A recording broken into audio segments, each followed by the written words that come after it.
I got to get this out there because I think we've developed kind of this thing on our show where it's like, oh man, love TV, and we usually vibe.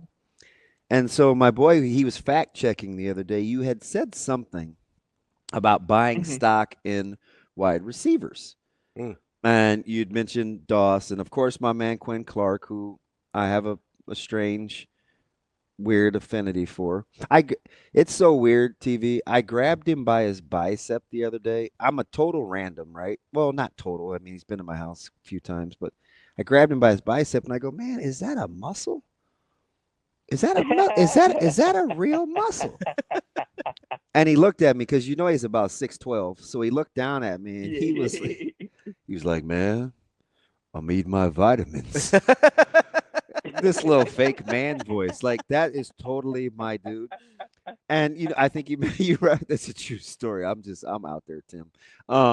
And he's like, "Wait a minute. Just yesterday you said you weren't as high on the wide receivers." And he's checking me because of what you said. He goes, "You and Tim are usually in lockstep. What's going on?" I was like, "Really? Really?" like TV greater than DB with the analysis, huh? So I found myself, and I'm just being honest, I was scrambling. I was like, "No, I like him too." I just was saying,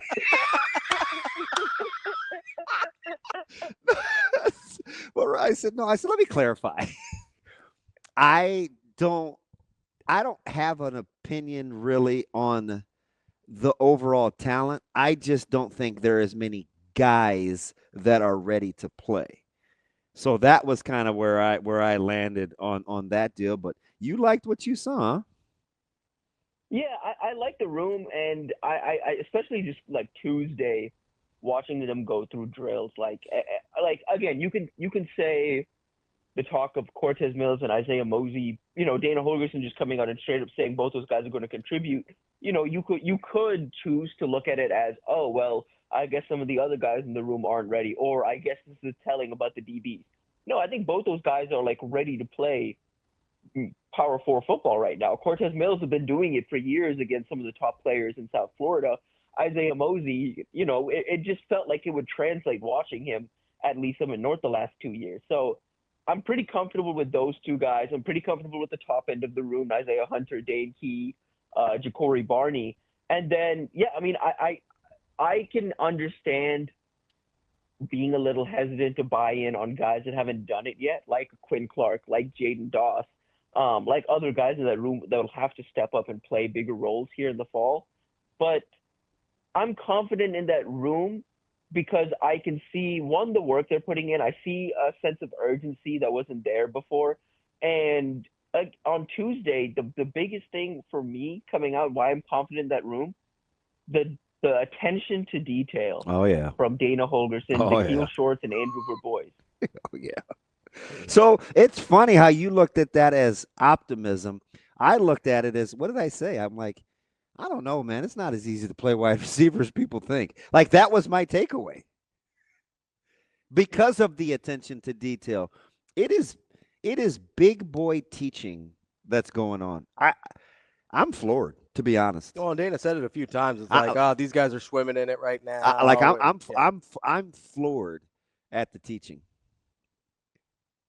Yeah, it's it's remarkable. Like for me, what stood out on what especially got me on Tuesday, they're working top of the route wide receiver drills, and it's Andrew Verbois leading the drill, and Nikhil Shorts has the pads on, and he's like helping them execute it, and he's giving some comments, but it's very clearly Andrew Verbois leading that drill, and then Dana's walking over and offering some insight as well. But one, I mean, the humility of Nikhil Shorts to again allow the assistant wide receivers coach to step up, lead some of these drills, and because this is not like Dana Holgerson and Nikhil Shorts have worked together for years in the past. But Andrew Verbois, those two met at Kentucky. Mm. You know the funny thing about that? That's why we like talking to Tim.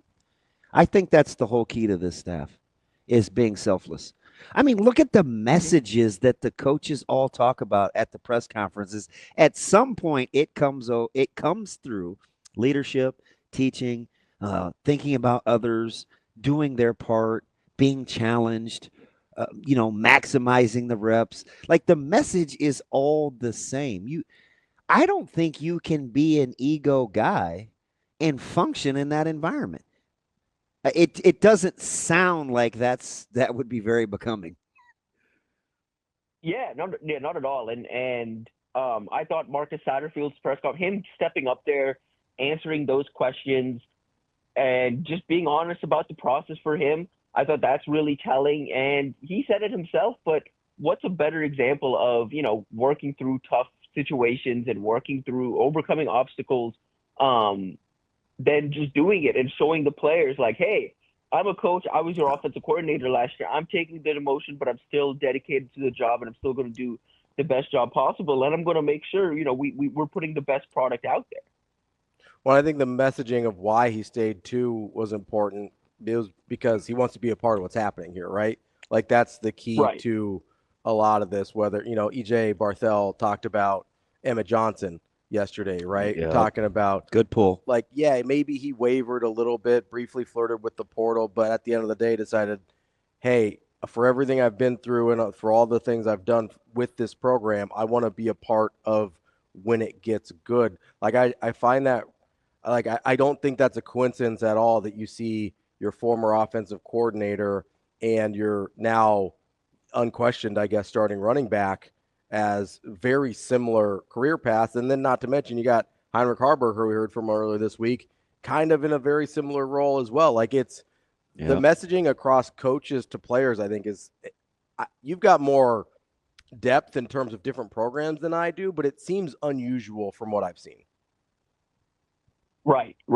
I would agree, and I mean, again, you can also cite like Philip Simpson coming back and all of that. Like, yeah, I think there's a the staff can recognize where this program's at, and like that year three kind of jump. And again, I still think we need to see it. I understand a lot of people wanting to like the hesitancy and like wanting for to sure. buy in For without sure. seeing this, with how like because again there's plenty of concerns that still need to be addressed. I thought Dana Holgerson was pretty honest and blunt about the state of the offensive line right now. Again, he's talking about the receivers. Like, yeah, I'm confident in that room, but it's spring. It's the middle of spring. The young guys are for sure still swimming in it right now. I think running back depth is still a work in progress, even though they're pretty confident in Quentin Ives and Mekhi Nelson. And then defensively, there's just going to have to be a lot of guys that haven't done it before, needing to step up if this team is able to pick up where they left off last year defensively. Like, I think you can afford a slight step back as a defense if the offense takes a sizable step forward. I don't think you can afford a sizable step backwards from the defense. So this defense needs to be ready to be like, okay, at the very worst, top 40-ish across the board. Yeah, I guess I don't have You haven't put numbers to it yet? I don't have as big a concern about the defense. I don't. I think they've got 4 or 5 DBs at the cornerback spot they can play. I know the 5 safeties they want to play. I think at the linebacking spot, depending on how often you can use Javen Wright in the spring, you holster him in the back burner. I think they like what they have there with Shavers. You're going to get one more young guy to play. The D line from jack to 5 technique, I mean, I could rattle off 8 guys. So if I mean, seriously, right? Mm-hmm. So Yeah. I don't I don't have the consternation, to be honest. I was just talking to Knucklehead yesterday, and he said, I've graduated from knowing what to do. It's just about making plays now. And I'm just thinking to myself, if that's the sentiment, they'll be just fine. You're gonna be in good shape, yeah. Right? Like that, like they'll be fine. Yeah. It's about buying in, and again, if you want to be like again, not even just from if you're a fan out there, still trying to figure out how to buy in on this defense and why, like they'll be able to step up without Ty and Nash. I think Terry Braden has like joined and fit the staff seamlessly. I think his energy is infectious, and I think he's getting buy-in from Williams and Minari. I think, Keona Davis has taken a step up. I like where Riley Van Poppel is. That's the top end of the room, plus Elijah Judy. A name I'm going to keep an eye on in the Jack room heading into the fall, Talk to into me. the season. Jordan Ochoa. Oh, no question. I listen. What I say about him the other day? Yeah, you brought him up the other day. Listen, good pull. He's just learning. Because he was the guy, you brought him up as a SAT recruit, right? Yep. Yeah. Yep. Listen, he's just learning. My man is green as all get out, but with Simpson, oh, he could be a monster. I love watching those two. I'm a huge Phil Simpson TV for whatever the reason. I was joking with him the other day.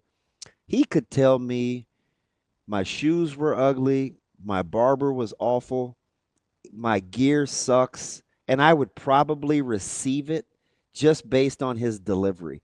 He can say whatever, whenever to a kid that if we tried to say it, it would be like, I'm not talking to you again. And I asked him about it. I'm like, hey, do you have a second? Like I'm just walking with him. I said, this is super weird. Because he was like, hey, he when he talked to me first, it broke me down to be able to just ask him, you got to walk me through how you say these things he said, listen, DB, boils down to relationships. That's all I care about. Teaching and relationships. As long as they know I care, they're going to receive my instruction. And if they can't, somebody else. Just his delivery. I was like, yeah, I think I'm going to vibe. And I watched him and Ochoa work, and I was fascinated at the teaching because Ochoa's so green and Phil's such a technician. It was beautiful. Yeah, and like that's just I keep coming to with the staff too. They're all technicians from Terry Braden, the new additions like Nikhil Shorts. Like it feels like a massive step up at certain positions in terms of the development and the teaching. And that's not like I thought Terrence Knighton did a really good job with the D line. I think the results speak for themselves. I just think they've broken down the technique on the D line, and then there's an emphasis on developing the Jacks now. Last year was kind of those guys were kind of just working in rooms and working with different assistant coaches, but now there's an actual emphasis on getting the most out of that position. So, Tim, it's funny that you brought up Coach Knighton because I was a big Coach Knighton fan. Me too. Really thought he was doing a good job in the room. But I also look at, like, Terry Braden, where he's coming from, obviously part of a really successful group in Kansas City there. And it's really funny when we sort of pick and choose which unknowns we're going to be positive about and which unknowns we're going to be nervous or paranoid about. Because I look at, like, you could very easily look and be like, okay, considering backgrounds and who they were before they came in, like, in a vacuum, Coach Braden, it could be considered a better hire than Coach Knighton at the time they were hired, right? Like, you look at where they came from and kind of what they were doing. Or same thing with Coach Butler, right? We look at Coach Butler, and if we had looked at his resume and looked at Tony White's resume at the same time when he was hired, you could make a case that Coach Butler's resume is more impressive than Tony White's was when he got hired. But we've got kind of this consternation. But then when we've got, like, Dylan Raiola coming in last year, and we're like, going to be the savior of the program, 5-star quarterback, we got it all done. Have you noticed any method to the madness of when an unknown's a good thing versus an unknown's a bad thing? Because I'm sitting here looking at the defensive line, and I'm like, I really like the guys in that group. I really like the Jacks. I really like, the ends. I like the interior guys. I know that the knowns of Ty Davis and Nash Hutmacher made us feel better, but maybe I came kind of maybe like the upside of this group even more. Like, when do you decide when to be nervous versus excited about unknowns? Yeah, I think it's on that character eval and all of that. Like, for me, the hesitancy with the D line is, I like a lot of the guys. I think Riley Van Poppel, Keona Davis, Elijah Judy. I think they're going to give it. The boom bust guy in that room is Williams and Minari, and it is all about mentally how locked in is he. And so far, I like where he is. I think the staff is getting the most out of him. But I still think he's secondary, not necessary. That's a difference. It's kind of a want versus a need. You know what I mean? And I'm not saying right, but I don't. They're not Pierre Paul and Strahan, and I mean they're not '08 Giants D-line, but they do have options. Do you know what I mean? They haven't won Yeah, with him.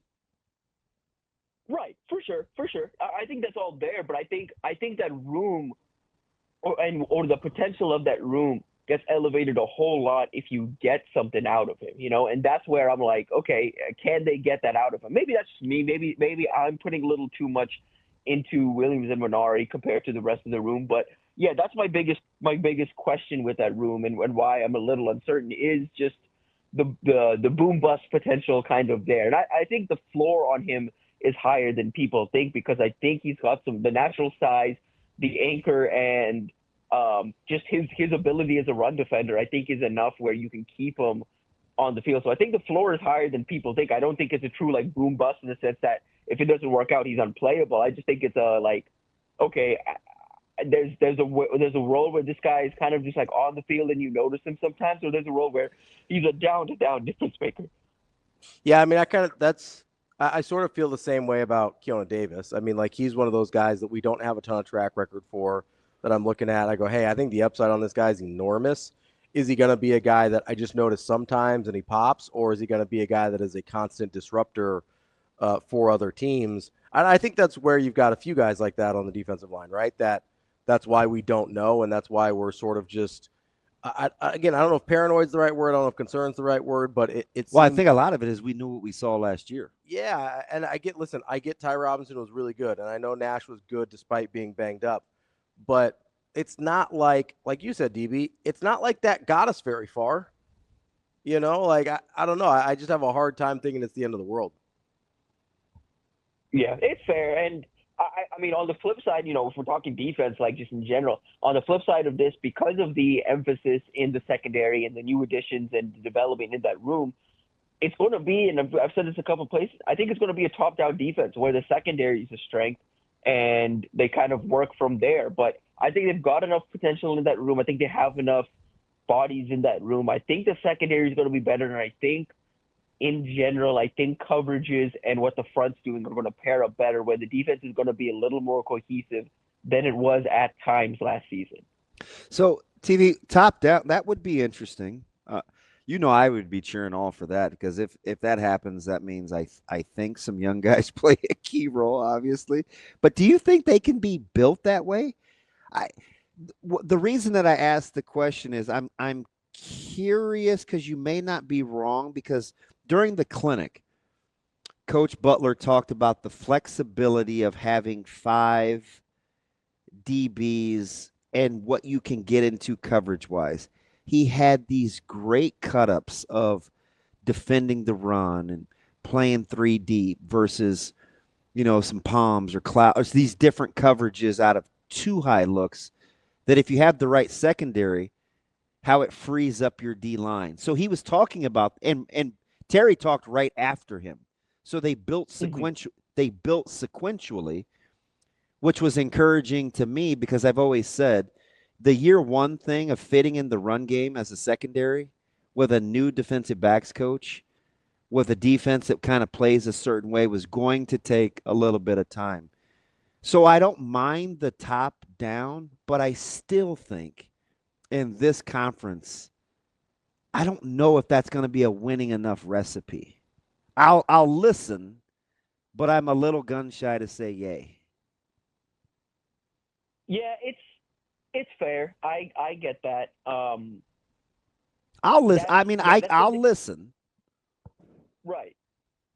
Right. I think it's just in the sense that like I think with where this conference is going and I think it's more of a shot at you're aiming for what the long-term goal is. If you want to make the Big Ten championship and the college football playoff and you want to go from there, you have to be sound in the secondary. And I think it comes down to like Nebraska is going to trust certain guys. They've done it the past 2 years. They're going to trust certain guys in the safety room to fit the run more than other teams typically ask their safeties to.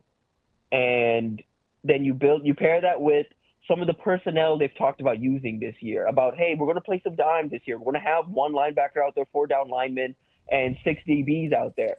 they're going to do, the Joker package or a lot of nickel and different variations of nickel and all of that. It all stems from, to me, the way I hear them talk about it, it all stems from we want as many. We trust the secondary. We want 5-6 of those guys out there. We don't necessarily want 5-6 linemen out there. We don't necessarily want, like a 5-man front out there. The linear thing gets me. Like I can't debate that. True. It's valid, Tim. It's valid.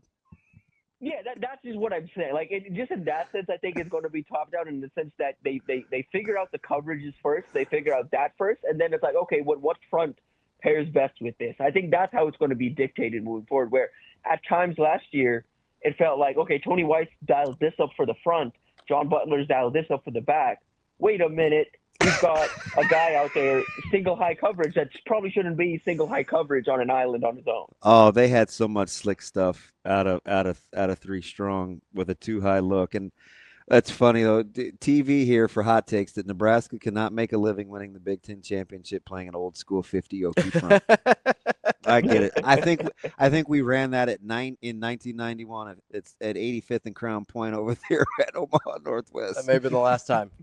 Okie front. But nobody plays an Okie anymore. All right, Tim. They're not going to play 6 defensive linemen. The general point is to get where Nebraska wants to get to.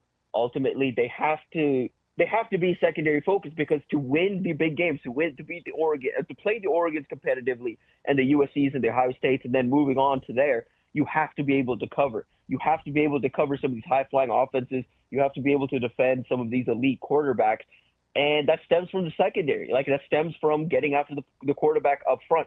Everything they've talked about is, like last year, it was so much focus from Terrence Knight and the D-line about, you stop the run, you get to do the fun stuff on third down. This year it's been, no, we want to disrupt the quarterback. We have to get after the quarterback. And in the secondary, we have to get the ball out. We have to turn the ball over. We have to do these things. There's so much of an emphasis on the passing defense, in my opinion, that I think they're just steady in the fundamentals of the run defense are implemented now. That now it's like, okay, well, to take the next step, we have to be able to get off the field in the red zone and third down. And the best way to do that is getting after the quarterback. Okay, Tim, before we let you go here, I've got a super random question for you, if that's okay, outside of Nebraska. Yep. Did you ever do an eval on DJ Lagway? Oh, yeah. I've been watching DJ Lagway since he was like in 8th grade.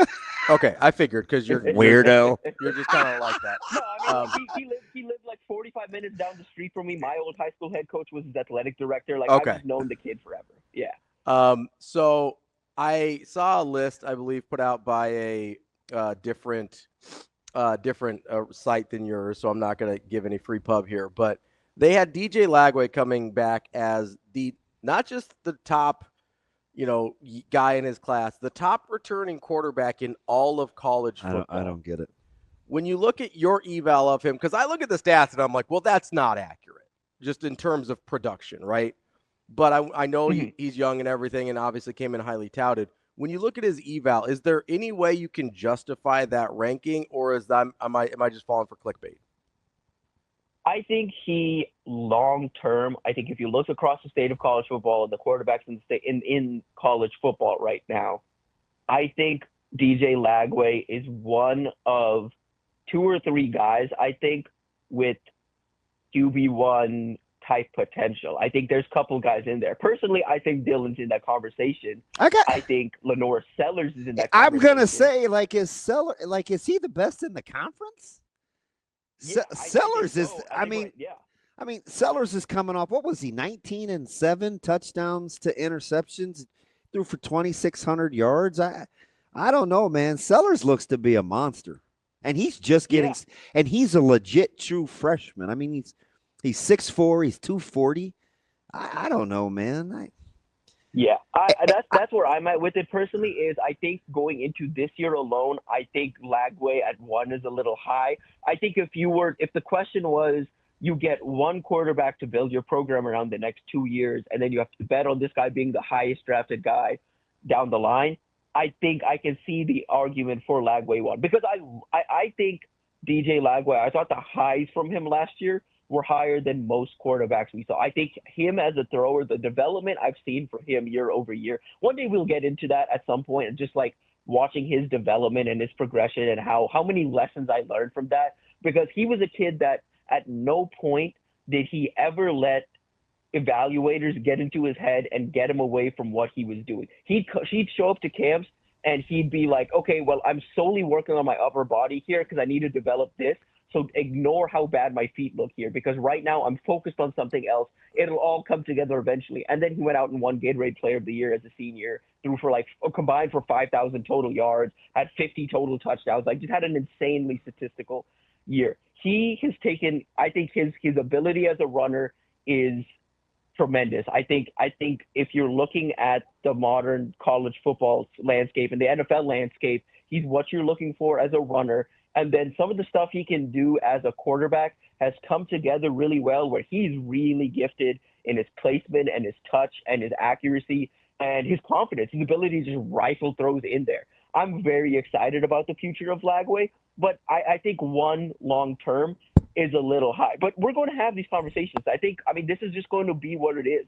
I'm already anticipating the 2027 draft cycle where we're talking about DJ Lagway and probably Arch Manning and probably Dylan Raiola and probably Sam Levitt and all these guys in 27 of like, who do you take at one? Like, that's going to be the conversation for me. And then you've got like guys off the board. Aiden Childs could take a big step forward. Bryce Underwood's going to you know make, what's, you know, I can't get past, I'm listening to this and I lose my mind, because I think at the end of the day, I don't care about arm talent, pocket presence, the ability to scramble, keeping plays alive. If you cannot play catch, you guys will be, maybe not, because a couple of junkies here, but how often does it just simply boil down to taking the gimmies? If you can't take the gimmies, you cannot win. You don't have a shot. I don't care how talented you are. You can't have a guy running scot-free in the back of an end zone on a 40-yard pass play and miss him. You can't open up the play. You can't open up the game and have a skinny and a guy running down the seam and you miss him. You can't have a guy that is 6 yards away from you on 3rd and 4 and you airmail one. Anytime you want to win meaningful games, you better be able to take the gimmies. That's what it boils down to. Yeah, for sure. And that's where, again, with Lagway, I saw that come together his senior year, where he's in an offense that was more catered, like that gave him some options and told him to take the gimmies. I think Billy Napier, you know, I think his run defense, or I think his rush offense is better than his passing offense in terms of what he's able to develop. But I think he's given DJ enough options, and I think when you watch that offense too, it is about DJ taking, you know, making those simple reads and taking what's there for him. But yeah, that needs to improve. That needs to improve for all of these guys. Like, as much as that's a feather in Dylan's cap, especially early on his freshman year, about taking the gimmies. Yeah, it's what got away from him down the yeah. Yep. And I'm telling you, if he just plays catch, because he's so gifted. Like, if I don't know, this is his.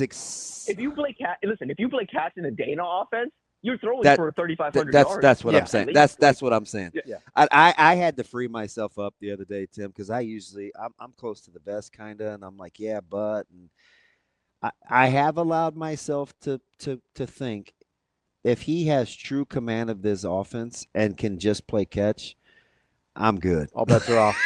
All bets are off. Yeah, because he's super smart. I don't think he'll press near as much. He's healthy.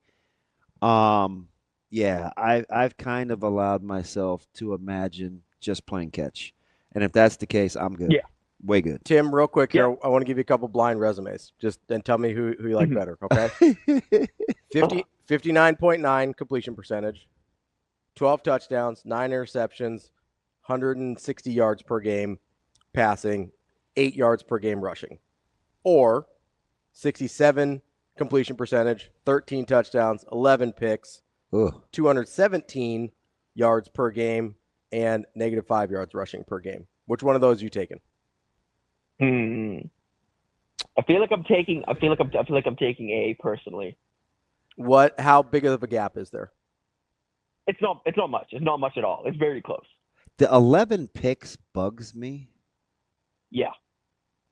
but feel. Let me put it this way. I feel like. Let me put it this way. I feel like I would take B. You can't. I can't win with 160 yards passing. Let me put the interceptions this way. 4.7 interception percentage for the first guy.